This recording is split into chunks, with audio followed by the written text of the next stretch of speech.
નમસ્કાર મિત્રો, મોસમ સમાચારમાં ફરી એકવાર તમારું સ્વાગત છે। મિત્રો, આજે તારીખ 27/8/2024 વાર મંગળવાર છે। ત્યારે આજના વિડીયોમાં ખાસ કરીને આજે રાત્રિ દરમિયાન ગુજરાતના કયા કયા વિસ્તારોમાં મેઘતાંડવ જોવા મળવાનું છે તેના વિશેની સંપૂર્ણ માહિતી મેળવવાની છે। તો આ ઉપરાંત આ વરસાદી માહોલ વચ્ચે ગુજરાતના કયા વિસ્તારોમાં કેટલા કિમીની ઝડપે પવન ફૂંકાવાનો છે તેના વિશેની સંપૂર્ણ માહિતી પણ મેળવવાની છે। તો આગામી દિવસોમાં પણ ગુજરાતના કયા કયા વિસ્તારોમાં મેઘતાંડવ જોવા મળવાનું છે તેના વિશેની સંપૂર્ણ માહિતી પણ મેળવવાની છે। તો આજે દિવસ દરમિયાન ગુજરાતના કયા વિસ્તારોમાં કેટલો વરસાદ નોંધાયો તેના વિશેની સંપૂર્ણ માહિતી પણ મેળવવાની છે। તો હવામાન વિભાગ ઉપરાંત હવામાન નિષ્ણાત અંબાલાલ પટેલ, પરેશ ગોસ્વામીની આગાહી ઉપર પણ એક નજર કરવાની છે। તો વિડીયોને અંત સુધી જોતા રહેજો। વરસાદની પળે પળની અપડેટ સૌથી પહેલાં મેળવવા માટે અમારી ચેનલને સબસ્ક્રાઇબ કરવાનું ના ભૂલતા। મિત્રો, સૌપ્રથમ હવામાન વિભાગ દ્વારા કરવામાં આવેલી આગાહી ઉપર એક નજર કરીએ તો ગુજરાતમાં ગત રવિવારથી મેઘરાજા વરસવાના મૂડમાં છે। ત્યારે રાજ્યમાં આગામી 7 દિવસ સુધી હજુ પણ ભારેથી અતિ ભારે વરસાદની સંભાવના દેખાઈ રહી છે। હાલ ગુજરાતમાં ભારે વરસાદ પાડે તે સિસ્ટમ ડીપ ડિપ્રેશનમાં ફેરવાઈ ગઈ છે, જેને કારણે રાજ્યમાં ભારેથી અતિ ભારે વરસાદ પડી રહ્યો છે। ગુજરાતમાં 5 દિવસ સુધી માછીમારોને દરિયો ન ખેડવાની ચેતવણી આપવામાં આવી છે। તો આ સાથે આખા ગુજરાતમાં 3 દિવસ સુધી ગાજવીજની પણ વોર્નિંગ આપવામાં આવી છે। હવામાન વિભાગના મોસમ વૈજ્ઞાનિક એવા રામાશ્રય યાદવના જણાવ્યા પ્રમાણે ડીપ ડિપ્રેશન આગળ વધીને આજે તે પાટણથી 10 કિમીની દૂર, ડીસાથી 50 કિમી દૂર હતું। આ સિસ્ટમ પશ્ચિમ દક્ષિણ પશ્ચિમ તરફ આગળ વધી રહી છે, જે 29મી તારીખના રોજ સવારે નોર્થ ઈસ્ટ અરેબિયન સી અને સૌરાષ્ટ્ર કચ્છ રિજનમાં પ્રવેશ કરશે। આ સાથે મોન્સૂન ટ્રફ ડીપ ડિપ્રેશન ઉત્તર ગુજરાત તરફ આગળ વધશે। તો આ સાથે જ ઓફશોર ટ્રફ જે દક્ષિણ ગુજરાતમાં હતું તેને કારણે આજે સૌરાષ્ટ્ર રિજનમાં અત્યંત ભારે વરસાદ પડવાની સંભાવનાઓ છે।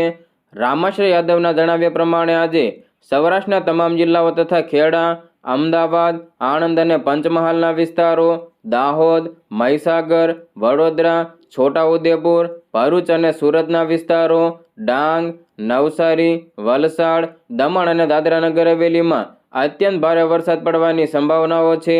તો આ સાથે આ ઉપરાંતના તમામ જિલ્લાઓમાં અતિ ભારે વરસાદની આગાહી સાથે ઓરેન્જ એલર્ટ પણ આપી દેવામાં આવ્યું છે। મિત્રો, હવામાન ખાતાના જણાવ્યા પ્રમાણે બીજા દિવસે ગુજરાત રિજનના તમામ જિલ્લાઓમાં ભારેથી અતિ ભારે વરસાદની સાથે ઓરેન્જ એલર્ટ આપી દેવામાં આવ્યું છે। તો આ સાથે સૌરાષ્ટ્રના તમામ જિલ્લાઓ કવર છે, જેમાં અત્યંત ભારે વરસાદની આગાહી સાથે રેડ એલર્ટ આપી દેવામાં આવ્યું છે। તો ત્રીજા દિવસ માટે ભરૂચ અને સુરતના વિસ્તારો, ડાંગ, નવસારી, વલસાડ, દમણ અને દાદરાનગર હવેલીમાં હવામાન વિભાગ દ્વારા ભારે વરસાદની આગાહી સાથે ઓરેન્જ એલર્ટ આપી દેવામાં આવ્યું છે। જ્યારે આ ઉપરાંતના ગુજરાત રિજનના તમામ જિલ્લાઓમાં ભારે વરસાદની આગાહી સાથે યલો એલર્ટ આપી દેવામાં આવ્યું છે। તો ત્રીજા દિવસ માટે સૌરાષ્ટ્ર કચ્છ રિજનના તમામ જિલ્લાઓ કવર છે, જેમાં અત્યંત ભારે વરસાદની આગાહી સાથે રેડ એલર્ટ આપી દેવામાં આવ્યું છે। વધુમાં તમને જણાવી દઈએ કે 4 થી 7મા દિવસ માટે ગુજરાત રિજનના ભરૂચ અને સુરતના વિસ્તારો, ડાંગ, નવસારી, વલસાડ, દમણ અને દાદરાનગર હવેલીમાં ભારે વરસાદની આગાહી સાથે યલો એલર્ટ આપી દેવામાં આવ્યું છે। હવામાન ખાતાના જણાવ્યા પ્રમાણે 4થા દિવસ માટે સૌરાષ્ટ્ર કચ્છ રિજનના તમામ જિલ્લાઓ કવર છે, જેમાં ભારે વરસાદની આગાહી સાથે યલો એલર્ટ આપી દેવામાં આવ્યું છે। આ સાથે તેમણે એમ પણ જણાવ્યું કે આગામી 3 દિવસ માટે ગુજરાતના તમામ જિલ્લાઓ માટે ગાજવીજની પણ ચેતવણી છે। તો આ સાથે 5 દિવસ સુધી માછીમારોને દરિયો ન ખેડવાની પણ ચેતવણી આપવામાં આવી છે। ગુજરાત રિજન માટે આજે 40 થી લઈને 50 કિમીની ઝડપે પવન ફૂંકાવાનો છે। તો આ ઉપરાંત 4 દિવસ માટે 55 આથી લઈને 65 કિમીની ઝડપે ભારે પવન ફૂંકાવાની સંભાવના પણ રહેલી છે।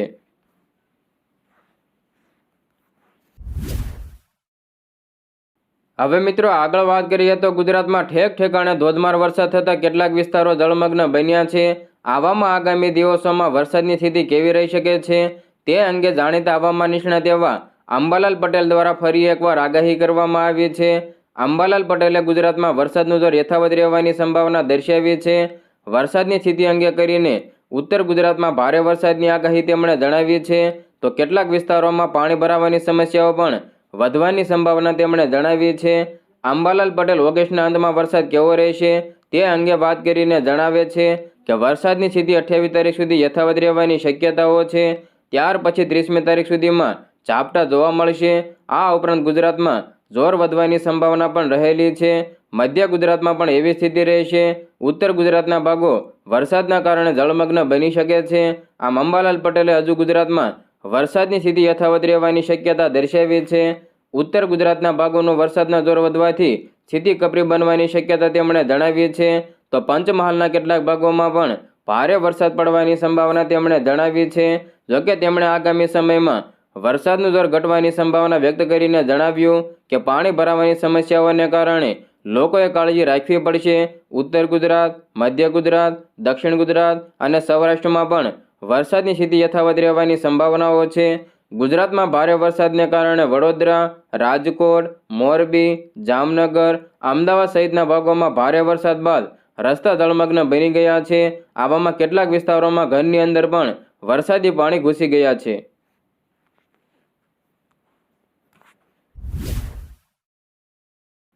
મિત્રો, મોસમ સમાચારમાં આગળ વધીએ તો હવામાન વિભાગ અને ગુજરાતના જાણીતા હવામાન નિષ્ણાત એવા અંબાલાલ પટેલ તો ખેડૂતોના જાણીતા હવામાન નિષ્ણાત એવા પરેશ ગોસ્વામીએ પણ આગામી વરસાદને લઈને નવી નક્કોર આગાહી દર્શાવી છે. મિત્રો, હવામાન નિષ્ણાત પરેશ ગોસ્વામીએ આજે કયા કયા વિસ્તારોમાં અત્યંત ભારે વરસાદ પડવાનો છે તે અંગેની માહિતી આપી દીધી છે. મિત્રો, હવામાન નિષ્ણાત પરેશ ગોસ્વામીએ સોમવારે પોતાની આગાહીમાં જણાવ્યું હતું કે બંગાળની ખાડીમાં લો પ્રેશર જે ગુજરાત ઉપર આવ્યું છે, જે રવિવારે જ લો પ્રેશર બનીને વેલમાર્ક લો પ્રેશર બની ગયું હતું. ત્યારબાદ તે ડીપ ડિપ્રેશનમાં પરાવર્તિત થઈ ગયું હતું. આ શક્તિશાળી સિસ્ટમ આપણા ઉપર સક્રિય છે. આ સિસ્ટમનો સેન્ટ્રલ પાર્ટ પાલનપુરથી અમદાવાદ તરફ લંબાયો છે. આ સિસ્ટમના આઉટર ક્લાઉડે આખા ગુજરાતને ઘેરેલો છે, જેને કારણે આખા ગુજરાતમાં સાર્વત્રિક વરસાદ પડવાનો છે. જ્યાં વરસાદ પડશે ત્યાં પવન સાથે પડવાનો છે. જ્યાં હવે વરસાદ પડશે ત્યાં પવનની સ્પીડ 40 થી લઈને 60 કિમી પ્રતિ કલાકની જોવા મળી શકે છે. આ સાથે તેમણે એમ પણ જણાવ્યું કે આજે સાંજ સુધીમાં બનાસકાંઠા અને સાબરકાંઠાના વિસ્તારો, પાટણ, મહેસાણા, ગાંધીનગર, અમદાવાદ, આણંદ અને નડિયાદના વિસ્તારોમાં ભારેથી અતિભારે વરસાદી માહોલ જોવા મળી શકે છે. જેમાં ઉત્તર ગુજરાતના ઉપરોક્ત 4 જિલ્લાઓમાં 8 ઇંચ સુધીના વરસાદની સંભાવનાઓ છે. આ સાથે તેમણે એમ પણ જણાવ્યું કે મધ્ય ગુજરાતમાં લગભગ 8 ઇંચ કે તેથી વધારે વરસાદ પડી શકે છે. અમદાવાદ અને ગાંધીનગર, આણંદ, નડિયાદ જેવા વિસ્તારોનો સમાવેશ થાય છે. પરેશ ગોસ્વામીએ વધુમાં જણાવ્યું કે વડોદરા, અરવલ્લી અને દાહોદના વિસ્તારો, ગોધરા, છોટાઉદેપુરમાં 5 ઇંચ આસપાસના વરસાદ પડી શકે છે. તો દક્ષિણ ગુજરાતના તમામ જિલ્લાઓમાં પણ મધ્યમથી ભારે વરસાદ, તો કેટલાક વિસ્તારોમાં અતિ ભારે વરસાદ પણ પડી શકે છે. કચ્છ જિલ્લામાં 5 કે તેનાથી વધારે વરસાદ પણ પડી શકે છે. હવામાન નિષ્ણાતે વધુમાં એમ પણ જણાવ્યું કે સૌરાષ્ટ્રમાં ડેન્જર ઝોનમાં માની શકાય તેવા 2 જિલ્લા છે, મોરબી અને સુરેન્દ્રનગર. આ 2 જિલ્લાઓમાં આજે અતિ તીવ્રતા સાથે વધારે વરસાદ પડવાની સંભાવના રહેલી છે. મિત્રો, મોરબી, સુરેન્દ્રનગર, રાજકોટમાં 10 ઇંચ કરતાં પણ વધારે વરસાદ નોંધાઈ શકે છે. તો ભાવનગર, બોટાદ જિલ્લામાં પણ 5 ઇંચ જેટલો વરસાદ નોંધાઈ શકે છે. તો આ સાથે દ્વારકા અને જામનગર, પોરબંદર જિલ્લામાં પણ મધ્યમ વરસાદ પડી શકે છે. આ 3 જિલ્લામાં 29મી તારીખ સુધી સારા વરસાદની શક્યતાઓ છે. તેમણે વધુમાં એમ પણ જણાવ્યું કે જૂનાગઢ, ગીર સોમનાથ, અમરેલીમાં પણ વરસાદની તીવ્રતા વધશે. આ સાથે તેમણે ડેન્જર ઝોનમાં આવતા જિલ્લાની વાત કરી છે, જેમાં તેમણે જણાવ્યું કે આણંદ અને નડિયાદના વિસ્તારો, સુરેન્દ્રનગર, અમદાવાદ, મોરબી, રાજકોટ જિલ્લામાં આજે રાત સુધીમાં ડેન્જર ઝોનમાં છે. હવે મિત્રો, આજે સવારથી અત્યાર સુધીમાં ગુજરાતના કયા કયા વિસ્તારોમાં મેઘતાંડવ જોવા મળ્યું હતું તેની વાત કરીએ. મિત્રો, સમગ્ર રાજ્યમાં ધોધમાર વરસાદ વરસ્યો છે. સવારથી અત્યાર સુધીમાં રાજ્યના 245 તાલુકામાં વરસાદ નોંધાયો છે. આજે રાજકોટમાં સૌથી વધારે 8 ઇંચ વરસાદ પડી ગયો છે. તે સિવાય કોટડા સાંગાણીમાં પણ 7.5 ઇંચ જેટલો વરસાદ વરસી ગયો હતો. તો લોધિકામાં 7 ઇંચ અને ખંભાળિયામાં પણ 6.5 ઇંચ જેટલો વરસાદ પડી ગયો હતો. તે સિવાય આજે કલ્યાણપુરમાં 6.5 ઇંચ, કાલાવાડમાં 6 ઇંચ, ભાણવડમાં 6 ઇંચ, તો લાલપુરમાં 5.5 ઇંચ જેટલો વરસાદ પડી ગયો હતો. તો રાણાવાવ, ગોંડલમાં પણ 5 ઇંચ જેટલો વરસાદ પડી ગયો હતો. તો દ્વારકા અને પોરબંદરમાં પણ 5 ઇંચ જેટલો વરસાદ પડી ગયો હતો.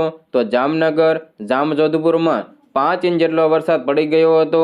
આ ઉપરાંત ધોરાજી, જામકંડોરણામાં પણ 4 ઇંચ જેટલો વરસાદ વરસ્યો હતો. તો ચોટીલા, વંથલી અને કેશોદના વિસ્તારોમાં 4 ઇંચ જેટલો વરસાદ વરસ્યો હતો. તો વાંકાનેર, વિસાવદર, મેંદરડામાં પણ 3.5 ઇંચ જેટલો વરસાદ ખાબકી ગયો છે. તો મહુધા, ઉપલેટા, માણાવદરમાં પણ 3 ઇંચ જેટલો વરસાદ પડી ગયો છે. તો કુતિયાણા, જેતપુર, તાલાલામાં પણ 3 ઇંચ જેટલો વરસાદ વરસ્યો હતો. મિત્રો તમને જણાવી દઈએ કે જૂનાગઢના માંગરોળમાં બોટ પલટી જતાં એક ખલાસીનું મૃત્યુ થયું છે. બોટમાં સવાર 8 ખલાસીઓ પૈકી 3 લાપતા થયા છે, જ્યારે 4 ખલાસીઓ ઇજાગ્રસ્ત થતાં સારવાર માટે હોસ્પિટલમાં ખસેડાયા છે. જય ચામુંડા નામની બોટ પલટી જતાં કરુણાંતિકાની સર્જાઈ હતી. માંગરોળ જેટી નજીક પહોંચતી વખતે દરિયાના મોજાની થપાડમાંથી બોટ ઊંધી વળી ગઈ હતી. વડોદરા શહેરમાં ધોધમાર વરસાદને કારણે જળબંબાકારની સ્થિતિ સર્જાઈ હતી. તો અત્યાર સુધીમાં 12 ઇંચ વરસાદ ખાબકતા વિશ્વામિત્રી નદીમાં ઘોડાપૂરની સ્થિતિ સર્જાઈ છે, જેને કારણે નદીના પટની આજુબાજુના અનેક વિસ્તારોમાં પાણી ફરી વળ્યા હતા. ખાનગી હોસ્પિટલો તેમજ રેસિડેન્શિયલ એરિયામાં પણ પાણી ફરી વળતા કેટલીક હોસ્પિટલોમાંથી દર્દીઓને અન્ય સ્થળે શિફ્ટ કરવાની ફરજ પડી હતી. તેમજ શહેરના નીચાણવાળા વિસ્તારોમાં રહેતા લોકોનું સ્થળાંતર પણ કરવામાં આવ્યું હતું. હવે મિત્રો આજે મોડી રાત્રે ગુજરાતના કયા કયા વિસ્તારોમાં મેઘતાંડવ જોવા મળવાનું છે તેની વાત કરીએ. જેમાં સૌપ્રથમ કચ્છના વિસ્તારો ઉપર એક નજર કરીએ. તો કચ્છના વિસ્તારોમાં ખાસ કરીને ખાવડા, રાપર, ગાંધીધામ, માંડવીના વિસ્તારોમાં પણ હળવો વરસાદી માહોલ જોવા મળવાનો છે. તો ભડલી, નલિયા, લખપતના વિસ્તારોમાં ગાજવીજ સાથે ભારે વરસાદી માહોલ જોવા મળી શકે છે. તો સૌરાષ્ટ્રના વિસ્તારોમાં ધ્રોલ, જામનગર, કાલાવાડ, લાલપુર અને ખંભાળિયાના વિસ્તારો, ઓખા અને દેવભૂમિ દ્વારકાના વિસ્તારો, ભાટિયા, શિશલી અને ભાણવડના વિસ્તારો, પોરબંદર, કુતિયાણા, ઉપલેટા અને જેતપુરના વિસ્તારો, જૂનાગઢ, વિસાવદર, કદાચ અને કેશોદના વિસ્તારો, માંગરોળના વિસ્તારોમાં પણ વીજળીના કડાકા ભડાકા સાથે ભારેથી અતિ ભારે વરસાદી માહોલ જોવા મળવાનો છે. તો વેરાવળ અને કોડીનારના વિસ્તારો, ઉના, તુલસીશ્યામ, રાજુલા અને મહુવાના વિસ્તારો, તળાજા, ખડસલિયાના વિસ્તારોમાં પણ હળવાથી મધ્યમ વરસાદી માહોલ જોવા મળવાનો છે. તો પાલીતાણા, સોનગઢ, ભાવનગરના વિસ્તારોમાં પણ મધ્યમથી ભારે વરસાદી માહોલ જોવા મળવાનો છે. તો ધારી અને કુંડલાના વિસ્તારોમાં પણ ગાજવીજ સાથે મધ્યમથી ભારે વરસાદી માહોલ જોવા મળવાનો છે. તો આ બાજુ બગસરા, અમરેલીના વિસ્તારો, બાબરા, ગોંડલ અને જસદણના વિસ્તારો, ગઢડા, બોટાદ અને બરવાળાના વિસ્તારો, બાનગઢ, રાણપુર અને ધંધુકાના વિસ્તારોમાં પણ વીજળીના કડાકા ભડાકા સાથે ભારેથી અતિ ભારે વરસાદી માહોલ જોવા મળવાનો છે. તો શાપર, વેરાવળ, રાજકોટ, ચોટીલા અને થાનના વિસ્તારો, સાવડી, વાંકાનેર, મોરબીના વિસ્તારોમાં પણ વીજળીના કડાકા ભડાકા સાથે ભારેથી અતિ ભારે વરસાદ જોવા મળી શકે છે. તો નવલખી, માલીવા, હળવદ અને કુડાના વિસ્તારો, ધ્રાંગધ્રાના વિસ્તારોમાં પણ ગાજવીજ સાથે હળવાથી મધ્યમ વરસાદી માહોલ જોવા મળવાનો છે. તો લીંબડી અને સુરેન્દ્રનગરના વિસ્તારોમાં વીજળીના કડાકા ભડાકા સાથે ભારે વરસાદ પડી શકે છે. ત્યારબાદ ઉત્તર ગુજરાતના વિસ્તારોની જો વાત કરવામાં આવે તો ઉત્તર ગુજરાતના વિસ્તારોમાં અંબાજી, પાલનપુર, ડીસા અને ધાનેરાના વિસ્તારો, થરાદ, સુઈગામ, દિયોદર અને ભાટસણના વિસ્તારો, સાંતલપુર, રાધનપુર, રોડા અને પાટણના વિસ્તારો, સિદ્ધપુર, હારીજ અને ચાણસ્માના વિસ્તારો, મોઢેરા, મહેસાણા, ઈડર અને ખેડબ્રહ્માના વિસ્તારો, વડનગર, હિંમતનગર, માણસા, પ્રાંતિજ અને મોડાસાના વિસ્તારોમાં પણ હળવાથી મધ્યમ વરસાદી માહોલ જોવા મળવાનો છે.